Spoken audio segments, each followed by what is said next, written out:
My name is Eric, and I have 7 years as a senior software engineer working at companies like Amazon and Microsoft. And in this video, I'm going to give you a system design overview on how I built in my own startup called BookZero.ai.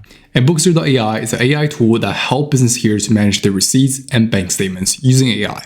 And currently, this platform here has reached over 1,150 for the active users in just 28 days from Google Search Impact. And in this video, I'm going to show you 3 things. First, I'm going to show you the high-level designs on how I build in systems, what does it look like underneath it, what are the tech stack that I'm using, and how those systems are connected to each other. Furthermore, I'm also going to show you how I integrate my AI agents into the SaaS products, because nowadays AI agents is the key.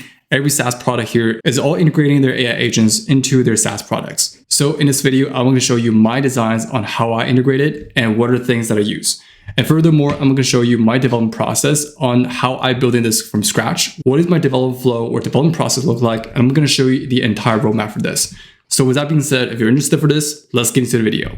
Now, before we get started, tomorrow is our live call where we're going to break down everything that we discussed in this video. You get a chance to ask questions, and we're going to dive deep into every single topic that we discussed in this video. So if you're interested, make sure to join our school community. And also, if you missed the call, make sure to check out in our classroom for the past live calls recordings that we have made on our school community. All right, so now let's get into the video. All right, so before I show you the high-level design, let me give you a demo of how this application works. Okay, so to give you a demo, here is what the application looks like. So after we sign into the application, here you can see this is the dashboard where we can view the total spending, the tax recovery, and such. So the core functionality for this application is the ability to have user here to upload receipts and also uploading bank statements and having our own OCR system here to process those receipts and transactions and eventually be able to match it. So let me show you in a demo look like. So here you can see this is the receipts page where user here you can see upload bunch of receipts, and we can for each receipts here we can see the view details. So here you can see the receipts on the left where we have the vendor, the total, right? So the actual receipts.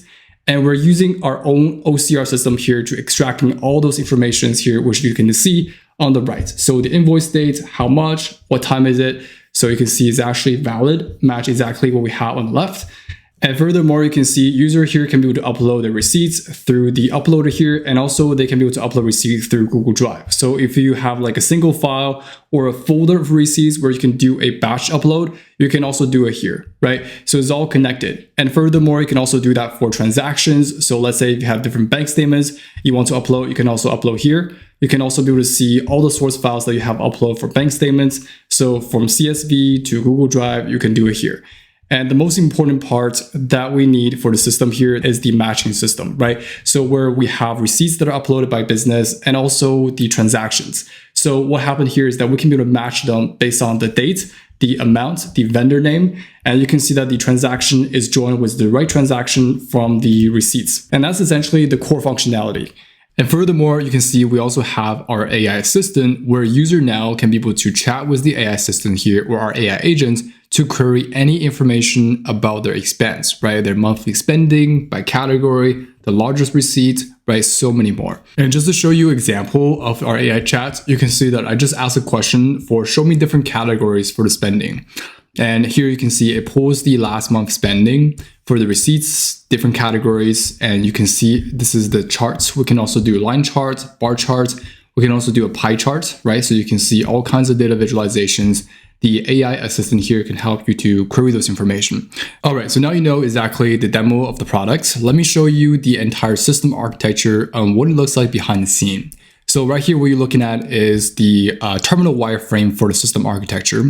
So I would say that for the system architecture, we can break it down into 4 sections. The client side, whatever the user are seeing, right? The web application that you just saw, the Telegram app, which is how user here communicates to the AI agents, or also the web agents that you just saw, right? So those are using, underneath it is actually using the same AI agents. And then we also have our email inbox where we're sending notifications to the clients. That's also count as the client side, right? Is what user sees is basically count as the client side. And then furthermore, you can see the next section we have is kind of like what I call the controller. And controller, what it does here is that it's going to handle any request that's coming from the clients and process it or route it to the third-party apps, or in this case, external services to process the request. So here you can see the controller here. We have different parts. We're going to dive into what each of those sections looks like, but I'm just going to show you the high level. So we have the second section, which is controller, which will handle the request. And you can see that we also have our third section, which is basically the third-party apps, or in this case, the external services. Database, AI, background jobs, those are count as the external service. And furthermore, the last section we have is the observability. So you can think of it like a third-party service that will just monitor the application performance, like how the user are using the application and what is the application doing. Is there any logs and is there any errors happening, right? So basically we need a observability here to keep track of, to make sure that our application is, in a good state, right? In a good health. And that's basically the fourth section that I have for the system architect of this application. So now what I want to talk about is basically diving deep for each and every single section and show you exactly what tech stack I'm using and how are those things are connected. Okay. So the first part, what I want to talk about is the client side. So the client side, like I said, is everything that users are seeing, right? On the website, on the Telegram app, and also the email that they receive. So essentially for the web application here, we're using Next.js 15 for the React 19 framework to basically render the entire application on the front end. And underneath it, we're also using Tailwind CSS for styling, Chassis for UI library, Tank Stack Query here for making server call, and Zastan here for creating local state or client state, which you can think of it like caching or cache the response that we're making to the backend. And then we also have things like Sentry, or in this case, Posthog, or GA for managing the observabilities, which we will talk a little more about that later on in this video. But you can see here that this is basically the web application, right? These are the tech stack we're using for the front end. And in terms of the other applications like Telegram, what user can do is user can chat with the bot, right? Similar to what we do with this is user can be able to chat with the AI agents. We can also integrate that into Telegram, where user can be able to chat with the Telegram bots, upload receipts, upload transactions, or be able to do like slash commands. So you can think of it like the shortcuts, right? Where I can be able to do a slash command for example, credits. It will show you the credits. If I do a slash command for usage, I can see the usage, right? So it's just a quick way for you to, get what you want in the message. And basically that's called the slash commands here. Okay. So that's basically the client side. And you can see these are the three portals that we have. And once we have our client side, we also have our controller, which will handle the requests that clients are sending, right? So the client side sending the request, let's say uploading receipts, or in this case, like going to a dashboard. The first part we have for controller is the app router. Now, the reason why the app router here is located in the controller, not in the client side, is because we're using Next.js. And Next.js is actually server-side rendering.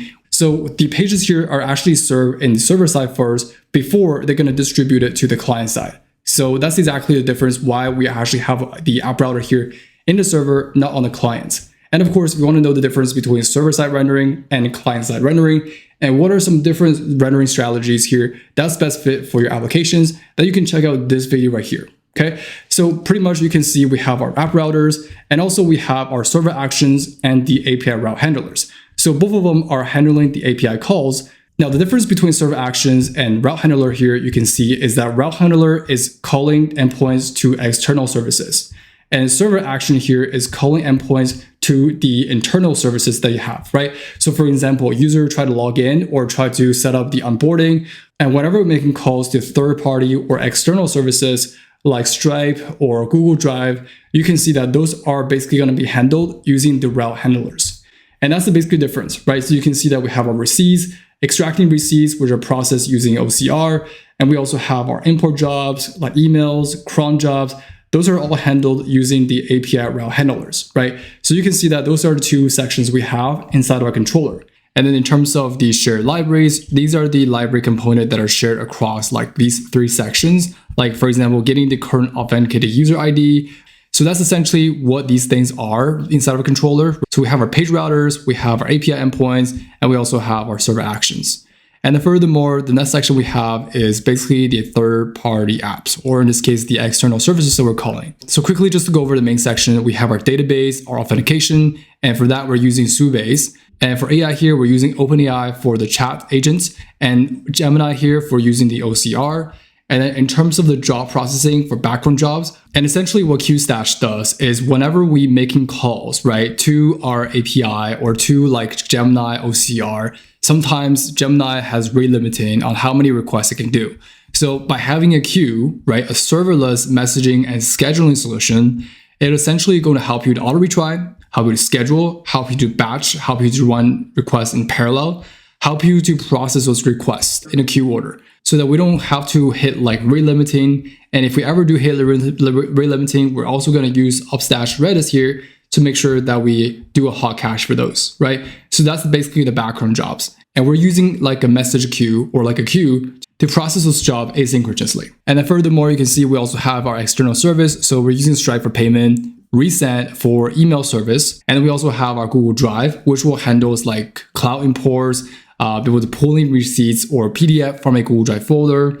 And furthermore, we're using Telegram here to communicate to our clients through our AI agents, right? So you can see that these are the third-party services that we're calling supporting our application architecture, okay? And the last section we have is the observabilities, which I want to talk a bit more on.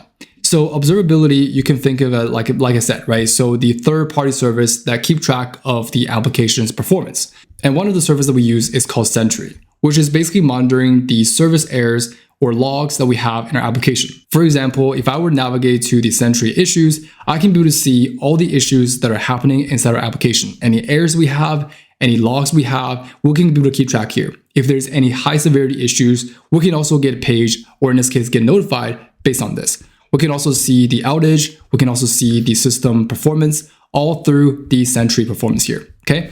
So that's exactly what the Sentry does, is helping you to monitoring the performance of the application. But in terms of the product analytics, for example, like is user using the application or how many users have visited our application? Well, for that, we're actually using a product called PostHog, which is a pretty powerful tool and it's actually a sponsor of this video. And essentially what it does here is that it's going to help you to keep track of the product analytics for the applications. So any events where a user click on the buy button or sign up or whatever you want to keep track for your applications, you can be able to use this platform here to keep track of the user behavior. So here you can see I've been using this for almost a month and currently you can see I haven't hit the free tier limit. And just to give you a quick demo, here you can see inside of my PostHog project, I have two projects. One is for staging, which is for development, and the other one is for production. So if I were to show you the staging environment first, you can see this is the dashboard analytics for showing you, okay, what are the active users, right? So daily active users that we have, and also weekly active users, as well as like the growth accounting and the retentions. And furthermore, I can also be able to keep track and pull those information from PostHog inside of my application. So right here, you can see inside my application, this is for staging, by the way. And you can see for outbound is where visitor coming from and where they drop off. And you can see the entire click funnel here is all tracked inside of my applications. So I will basically calling the PostHog API to fetching those information and display here inside of my application. And for example, the visit per days, the lead and demo conversions, those are all keeping track here. And you can see for inbound, for example, what users do after they sign up, where they churn. So you can see this entire inbound process is all keeping track using PostHog as well, right? And of course, if you want to learn more about how to use PostHog, comment down below and I can try to make a video on it. And if you want to see the entire documentations, you can simply just gonna go to PostHog and simply just gonna go to the installations, configurations, where you can be able to configure that inside of your applications. Now, honestly, this is a really important part because let's say you're building a perfect application and let's say you don't even know how users are interacting with your platform, then you have no idea how you're going to improve your platform, right? You have no idea where user drop off, or you have no idea where the application start failing, right? Maybe your application is already failing in the receipts processing and you don't even know that. And with a combo of Sentry and PostHog, it's going to help your system here to monitor this. So you can see these are the four sections that we have: the clients, the controller, the third-party services, and also the observabilities. Okay, so that's basically the applications in high level. Let me talk about how we can connect our AI agents to our SaaS products in more detail. Maybe you have a SaaS products and you just try to figure out, okay, how can I be able to connect our AI agents to it? What are some options that we can choose to connect our agent here with our SaaS? Now, if you're not really technical, my recommendation is you can just use NAN. Yes, that classic old NAN. And what you can do is you can just click on this, right? And for example, let's say if you want to connect to Telegram, you can do Telegram. You want to do WhatsApp, you can do WhatsApp. And essentially what you can do is you can just create a chat interface, right? And this chat interface here is connected to your AI agents. And this AI agent essentially here is connected to a large language model, right? For example, you can use Anthropic. And on this channel, I talk about how you can be able to build your AI agents using NAN. And if you're curious about that, you can check out this video. But essentially what you can do is this, is you can connect it with your large language model. And for AI agent here, you can just build your MCP server, right? So basically you can use like an MCP client tool that connects to your MCP. And if you're curious about how you can connect your endpoints, your API to MCP, so there's actually many platforms that you can connect or convert your API to MCP. And of course, if you want to see how you can build your MCP through an API, then you can check out this video right here. And essentially you can see this is probably the simplest way, right? You have your AI model, you have your MCP connected to your API, and then you have your AI agent here, which inside of it just gonna have some system prompts to telling it exactly what to do whenever there's a request comes in, right? So basically that's how you can be able to do it. So you're just gonna create a AI agent here through NAN with a really controlled environment. And the reason why I actually built my AI agent here, you can see inside of the system. So you can see the Telegram here is not connected to a NAN workflow. It's actually connected to my controller because I have a chat interface inside of my web application.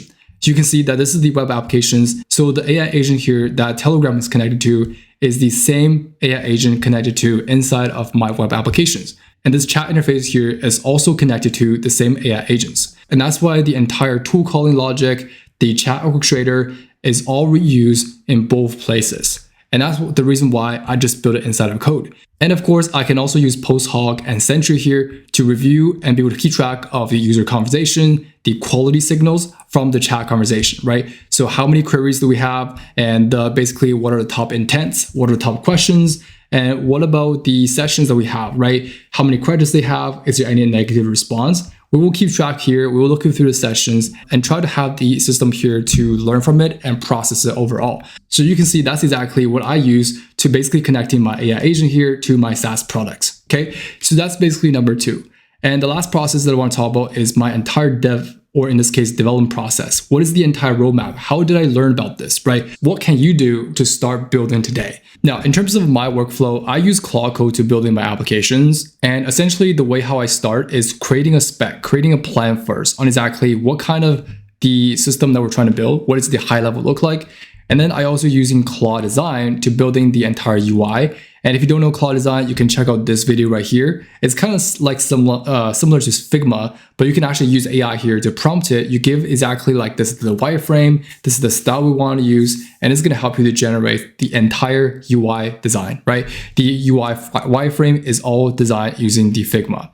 And then furthermore, you can see we can also using like spec-driven development here. For example, GStack, which is really good, created by Garrett Tang, which is a skill, Claude skill that can be used to follow the spec-driven developments here to help you to plan a bit more before you do the executions. We also have the Superpower brainstorming here, which these are all tons of skills that I use to help me to create a better spec, better plan before we actually do the implementation. And furthermore, for implementation, you can see there's tons of framework that I use like GSD, Superpower, GStack. There's a lot of things that I use. And of course, if you want to see the full breakdown of my entire complete Claude Code workflow on how I building applications, then you should definitely check out this video right here. Okay, so pretty much that's it for this video. And if you want to see the full live call, then make sure to check out in our school community. There's so many things that you can learn from, so be sure to check it out. So pretty much that's it for this video, and I will see you in the next video. Take care, bye.